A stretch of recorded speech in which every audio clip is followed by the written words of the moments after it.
Siedzę sobie spokojnie, pisze do mnie Idea Bank. Siema Krzyś, jaką jesteś firmą? No w sumie nie dokładnie tak powiedział, ale o to chodzi. Krzysztof, jaką jesteś firmą? Jestem firmą, która codziennie kręci filmy.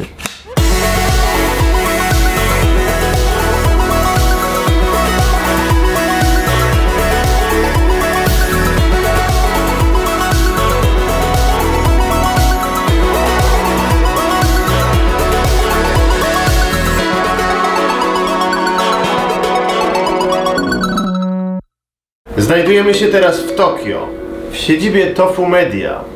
Mniej więcej połowa mojego zawodowego życia toczy się tutaj. Ale żeby zrozumieć moją działalność w Tofu Media i to, co robię tutaj, musimy się cofnąć w czasie. Oto ja w wieku pacholęstwa. Od zawsze lubiłem gry wideo. Chciałem być dziennikarzem, który pisze o grach. I o dziwo to tak właśnie potoczyło się moje życie. A, Bigfoot, twój Bigfoot. To mi się też podoba. To jest dokładnie ten sam egzemplarz Secret Service'u. Nieźle zachowany w ogóle w moich szafach. Witam cię, Krzyśku, komputerowy. Nigdy nie miałem jakichś wielkich idoli tak naprawdę. Najbliższe co miałem do takich autorytetów przed sobą to byli redaktorzy pism piszących o grach wideo. Moim marzeniem było być taką osobą jak oni, w sensie jak redaktorzy Secret Service, redaktorzy Top Secretu, Resetu. Chciałem zajmować się grami i cieszyć się takim kultem jak oni w owych czasach. Być znanym z tego, że robię fajne rzeczy. I to jest w sumie aż dziwne, że w sumie to, czym ostatecznie się zajmuję, jest tak bliskie tego. Zmieniłem dekoracje po firmie Lego i teraz będę po kolei zmieniał filmy na różne tematy. Bardzo fajna gra. Jest się na parowcu Titanic i trzeba tam dojść. Już w wieku 13 lat zacząłem pisać o grach za pieniądze. Jak byłem po 20, to miałem już całkiem nie najgorszy warsztat, garstkę wielbicieli mojego pisania, zacząłem występować przed kamerą. Pierwsze kroki stawiałem w tvgry.pl. Cześć, witajcie w nowym przeglądzie tygodnia. Cześć, witajcie. Cześć, siemasz YouTubie. Kanał YouTube'owy założyłem po to, żeby promować swoją książkę pierwszą i myślę, że byłem jedną z pierwszych osób, które zobaczyły w YouTubie taki potencjał, żeby to był kiedyś w przyszłości naprawdę duży biznes. Ruch na polskim YouTubie był wtedy niezbyt duży i dość szybko i nawet w miarę łatwo przyszło mi stworzenie 2 kanałów, które znalazły się w polskiej czołówce, w polskiej topowej setce. A teraz jestem na wakacjach i jestem w Korei Południowej, w Seulu. Właśnie teraz wylądowaliśmy w Seulu na lotnisku. Bardzo podobał mi się program Antonego Bourdena pod tytułem No Reservations. Prowadzący podróżował po całym świecie i w luźny sposób opowiadał o różnych kulturach przez pryzmat kuchni. Zacząłem sam kombinować, żeby robić coś takiego. Każde wakacje i urlop zamieniałem w szansę, żeby coś nagrać. Nigdy nie interesowało mnie bycie turystą i w ogóle turystyka to nie jest hasło, które do mnie przemawia. W podróżowaniu najbardziej interesowało mnie to, jak wygląda codzienność w wydaniu różnych kontynentów, różnych krajów, różnych kultur. I tak zacząłem swoje życie ustawiać, żeby w różnych miejscach na świecie mieć coś do załatwienia i być osobą, która nie przyjeżdża zobaczyć tych miejsc, tylko idzie coś tam zrobić. Nie jestem zmęczony. Zaczęliśmy już ten bieg, zaczęliśmy już rozgrzewkę w ogóle. Bo ja chciałem jeszcze przysiady sobie. Moje życie bardzo się zmieniło przez ostatnich kilka lat i myślę, że to jest kwestia fuksa, dużej ilości szczęścia oraz intuicji i tego, że wydaje mi się, że dość wcześnie wyobraziłem sobie branżę YouTubeowo-influencerską i jej połączenie z branżą filmową i produkcyjną i byłem w stanie jakoś tak ponaginać sobie rzeczywistość wokół siebie, że rzeczy się dobrze dla mnie ułożyły. No to by było tyle na Londyn. Dzień dobry. Pamiętam, jak kiedyś ileś lat temu przyjechałem pierwszy raz do Warszawy na taką, powiedzmy, delegację i byłem pod wrażeniem tego, jak daleko pojechałem, 2,5 godziny z Krakowa i jak jestem sam i muszę sobie sam poradzić w tym dzikim, niezbadanym terytorium. Teraz na chwilkę wyłącz i zmienię dekorację. Pa! 2014 roku wyjechałem do Japonii na 2 miesiące. Spodobało mi się tak bardzo, że nigdy stamtąd w pełni nie wróciłem. Przedłużyłem pobyt, a potem zacząłem spędzać tam coraz więcej czasu. Trochę w Polsce, trochę w Japonii, pół na pół, aż w końcu tak się zorientowałem, że więcej czasu już siedzę w Japonii, więc de facto mogę powiedzieć, że tam mieszkam. Wyjeżdżając do Japonii byłem już, można powiedzieć, jednym z najpopularniejszych youtuberów w Polsce, ale moja działalność była wtedy bardzo prosta, o tyle, że wszystko praktycznie robiłem sam. Sam montowałem, sam publikowałem, sam prowadziłem rozmowy biznesowe w swoim imieniu. Miałem więc wtedy firmę, ale wszystkie krzesła w niej były puste. Tutaj właśnie w Krakowie, w moim mieszkanku, nagrywałem Zapytaj Beczkę, tutaj na tle tej ściany. Było takie rusztowanko, teraz już go nie mam.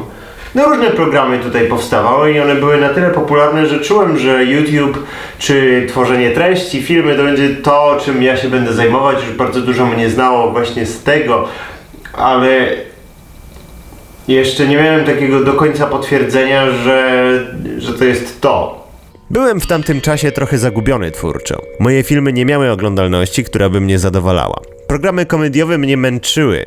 Lubiłem je robić, ale metka twórcy Zapytaj Beczkę frustrowała mnie, bo wsadzałem całe serce w content podróżniczy, który w sumie nikogo nie interesował. Poleciałem na Spitsbergen i zrobiłem filmy, które obejrzało paręnaście tysięcy ludzi. Powiem ci tylko, że trzeba uratować jedną krainę od klątwy, na którą rzucił czarownik. Moja seria filmów z Japonii była popularna, ale nawet do niej straciłem wenę w pewnym momencie. Nie wiedziałem, w którą stronę pójść jako youtuber. To jest Kasia. Cześć. Cześć Kasia. Cześć. Razem mamy firmę w Japonii.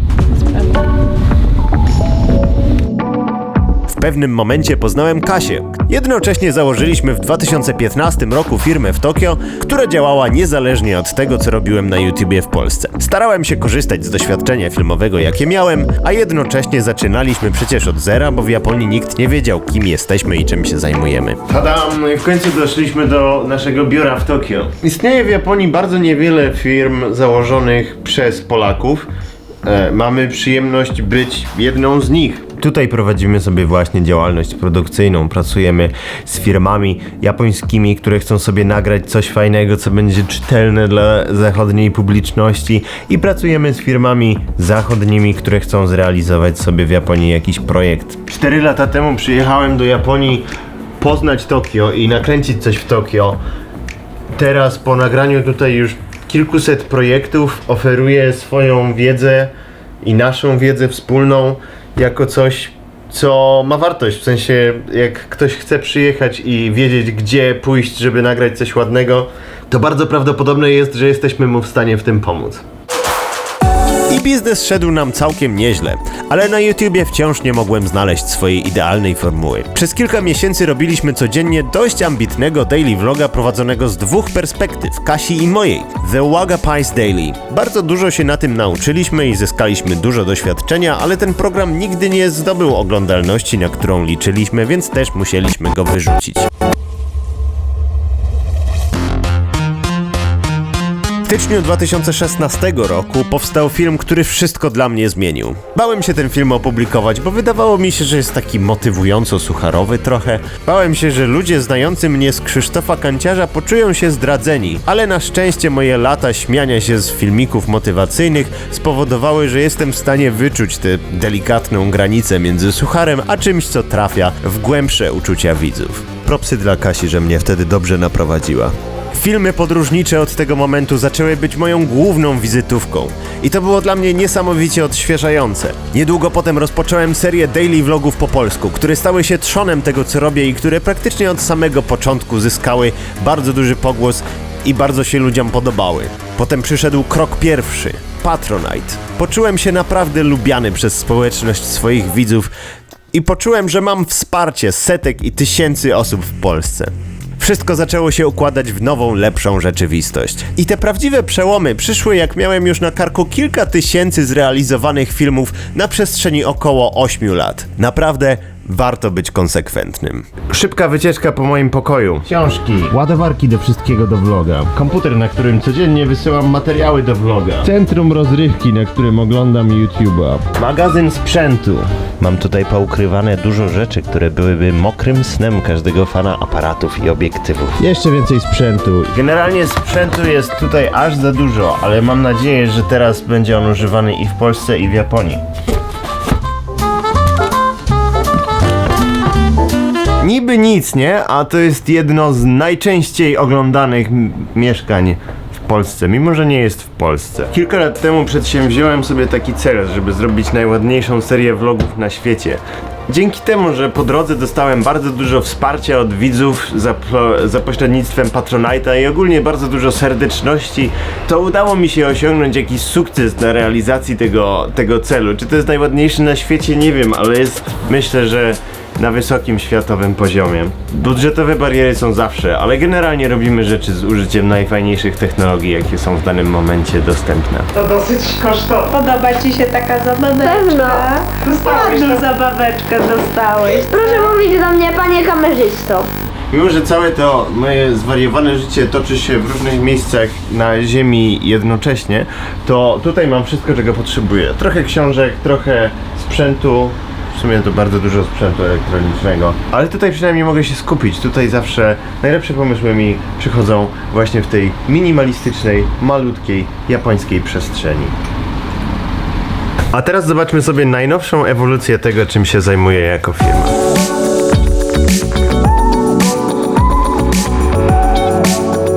W podobnym okresie co premiera Daily Vloga podjąłem decyzję, która zmieniła wszystko w mojej działalności. Zacząłem budować zespół. Najpierw była Melka, potem Iza, potem Szymon, potem Peter, Konrad, a dziś nasza drużyna to kilkanaście osób, które pracują na to, by na moich kanałach pojawiało się mnóstwo ciekawych rzeczy. Niezależnie od tego, gdzie na świecie się znajduję. To jest impreza premierowa naszej nowej firmy, czy nowej odnogi naszej firmy. No bo na fali tego nowo odnalezionego fejmu nagle okazało się, że jestem w stanie podróżować po różnych miejscach świata i realizować te swoje vlogaski tak jak kiedyś lata temu marzyłem, że będę jak Anthony Bourdain. Zespół spowodował, że przestałem być wąskim gardłem. Tym według mnie różni się praca jako firma od bycia freelancerem. Jako firma po prostu masz zespół i odpowiadasz nie tylko za siebie, ale również za swoich ludzi. Ilona zaczęła pilnować kontaktów z klientami, dzięki czemu już nigdy nie poniosą mnie emocje w tych sprawach i nie wyślę nikomu wkurzonego maila. Iza administruje naszą drużyną produkcyjną, publikuje dla was codziennie filmy. Ewa buduje nowe projekty na przyszłość naszego nowo narodzonego polskiego studia. Wszyscy razem robimy 100-krotnie więcej niż byłem to w stanie zrobić samemu jeszcze kilka lat wcześniej. No to podsumuj już może, bo to zaczyna być trochę, wiesz, dłużyzny są w tym filmie, 13 minut. To co robię bardzo się oderwało geograficznie od miejsca, w którym przebywam, tak? Czasem się troszkę czuję, jakbym tak sobie płynął przez rzeczywistość, w sensie te wszystkie podróże, one odbywają się na tej płaszczyźnie fizycznej, ale jednocześnie to moje życie zawodowe toczy się jednocześnie w Japonii, w Polsce, czasem w innych krajach. I wszystko to działa. Tak jak nasza firma Tofu Media, ona łączy światy w tym sensie, że łączymy jakoś YouTube'a i internetowe wideo z bardziej tradycyjną produkcją. Tak myślę, że ja w swojej karierze i w tym co robię też łączę bardzo wiele różnych dziedzin w taki sposób, no tworząc jakieś połączenia, których mnie nikt na tacy nie podał. Bycie youtuberem jeszcze parę lat temu było ryzykowne w tym sensie, że nikt nie wiedział, że coś z tego będzie. A do tego połączenie działalności YouTube'owej z działalnością filmową może się wydawać to naturalne i myślę, że mnie to przyszło naturalnie, ale też nie zawsze. W sensie to nie jest tak, że każdy YouTuber jednocześnie się zajmuje filmem. Moje życie obecnie toczy się w kilku miejscach świata jednocześnie. Mieszkam trochę w Krakowie, trochę w Tokio, a trochę tam, gdzie jestem w danym momencie. Mniej więcej połowę czasu w ciągu roku podróżuję. Wypuszczamy nawet kilkanaście filmów tygodniowo, w tym rzeczy na moje kanały YouTube'owe, jak i produkcje dla japońskich, polskich i międzynarodowych klientów. Zacząłem szukać usprawnień swojego stylu życia. Uznałem, że zawsze muszę mieć czas na aktywność fizyczną i sport. Zainteresowałem się medytacją. Dbam o równowagę w życiu, żeby jednocześnie pracować z pasją, ale też mieć odpowiednią czystość w głowie.